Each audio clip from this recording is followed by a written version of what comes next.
Assalamu alaikum, dear students.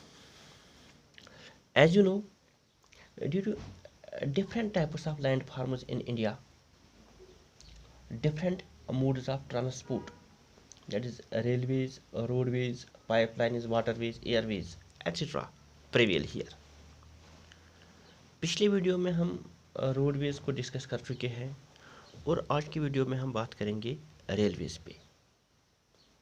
और जहाँ तक रेलवेज का सवाल है, railways are the principal mode of transportation for goods and passengers in India and carry bulky weight and excellent for long distances. तो principal mode of transportation जो है वो रेलवेज हैं और ये बहुत ही कन्वीनियंट है पैसेंजर्स के लिए for long distance. Rail transport is the most convenient means of transportation all over the country। और जहाँ तक रेलवेज का सवाल है, नेशनल इकोनॉमी में रेलवेज का बहुत ही एक अहम रोल है। The Indian railways is the largest public sector undertaking in the country. The first train steamed off from Bombay, now Mumbai, to Thane in 1853, covering a distance of 34 kilometers. जो Indian railway जो हैं ये largest public sector undertaking हैं और इसके साथ साथ जो पहली ट्रेन जो हिंदुस्तान में चलाई गई है वो चलाई गई थी 1853 में। और बम्बई से थाने तक, आज हम कहते हैं मुंबई से थाने तक, एक ट्रैक था, डिस्टेंस थी 34 किलोमीटर्स का। तो इस पे पहले ट्रेन चलाई गई 1853 में, रादर 16 ऑफ अप्रैल 1853। और उस वक्त जो हिंदुस्तान के जो गवर्नर जनरल थे उसका नाम था लॉर्ड डलहौजी। तो लॉर्ड डलहौजी का बहुत ही अहम रोल रहा है, इसी ने यहाँ पे रेलवेज़ को इंट्रोड्यूस किया है और that is why lord Dalhousie को फादर ऑफ इंडियन रेलवेज़ भी कहा जाता है। The Indian Railways have been a great integrating force for more than 150 years. Railways in India bind the economic life of the country as well as accelerate the development of the industry and agriculture. The Indian Railways have a network of 7,137 stations spread over a route length of 66,687 kilometers. And for the administrative convenience के लिए Indian railways को 16 Jones में divide किया गया है।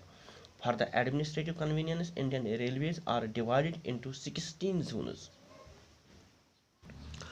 जब India की हम बात करते हैं तो रेल ट्रांसपोर्ट जो है ये तो most convenient means of transportation in the northern plain. चूँकि रेल ट्रांसपोर्टेशन जो है most convenient means of transportation in the northern plain is because construction of railway lines in northern plains is easy due to the gentle slope of the land। तो northern plain में railway lines को construct करना, railway lines को बिछाना बहुत ही आसान है। और second, the northern plains are densely populated which enables the maximum numbers of people to utilize this means of transport। National economy के लिए रेलवेज बहुत ही इंपॉर्टेंट है। Today Indian railways have become more important in our national economy than all other means of transport put together। But however, rail transport suffers from certain problems as well। क्योंकि economic development में railway जो है बहुत ही अहम role play कर रही है, लेकिन इसके बावजूद जो रेल ट्रांसपोर्ट है इसकी वो कुछ जो प्रॉब्लम्स हैं वो फेस करने पड़ रहे हैं। It is some problem faced by Indian railways. Problems में हम सबसे पहले देखते हैं, many passengers travel without tickets. तो बहुत सारे पैसेंजर्स हैं जो रेल के थ्रू जो ट्रैवल करते हैं, जो एक जगह से दूसरी जगह जाते हैं, वो विदाउट टिकट्स करते हैं, जिससे रेलवे को बहुत ज़्यादा नुकसान होता है। Second, theft and damaging of railway property has not yet stopped completely. तो बहुत सारे लोग ऐसे भी हैं जो चोरी करते हैं या जो रेलवेज़ को बहुत ही ज़्यादा नुकसान पहुंचाते हैं, तो वो चीज़ें अभी कंप्लीट स्टॉप नहीं हुई है। एक बहुत सारे लोग जो है, बहुत सारे पैसेंजर जो है विदाउट टिकट सफ़र करते हैं, तो रेलवे को नुकसान होता है। और बहुत सारे जो रेलवे की प्रॉपर्टी को नुकसान पहुंचाते हैं, रेलवे प्रॉपर्टी वो चोरी करते हैं, और वो चीज़ अभी कम्प्लीटली स्टॉप नहीं हुई है। एंड थर्ड जो है, people stop train by pulling the chain unnecessarily that cause heavy damage to the railways.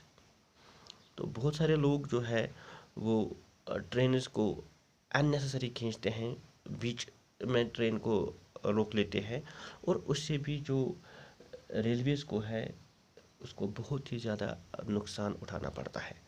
तो ये कुछ प्रॉब्लम्स हैं जो रेलवेज़ फेस कर रही है, लेकिन इसके बावजूद भी हम देखते हैं कि रेलवे जो है they become more important in our national economy than all other means of transport put together.